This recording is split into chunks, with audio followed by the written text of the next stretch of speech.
बहु प्रतीक्षित Bhubaneswar metro rail प्रकल्प नहीं नुआ अपडेट आसी। राज्य सरकार भुवनेश्वर मेट्रो ट्रेन ब्रिज उपर बदल में माटी भितर दे चलाचल करने को योजना करुछंती।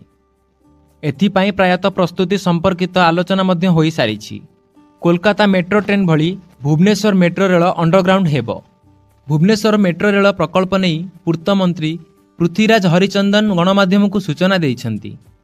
राजधानी रे अंडरग्राउंड हेब मेट्रो, माटी तले चलिबो मेट्रो।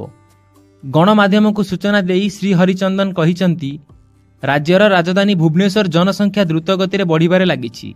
एही कारणरू जनगहली बढ़िबारे लागिछि।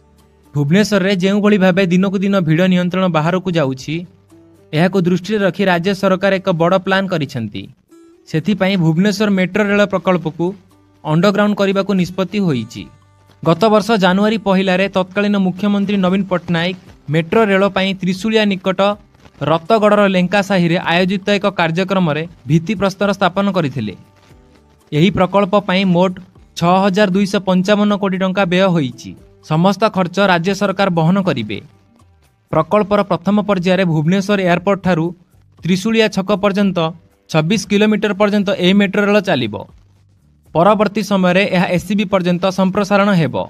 एहा मध्यरे मोट 22 स्टेशन रहिबो। राजमहल, जयदेव विहार, कैपिटल हॉस्पिटल, पटिया प्रभृति प्रमुख स्थान सह अन्य जगार स्टेशन व्यवस्था हेबो। एही प्रकल्पर निर्माण काम 2027 सुधा शेष करने को लक्ष्य रखा जाइछि।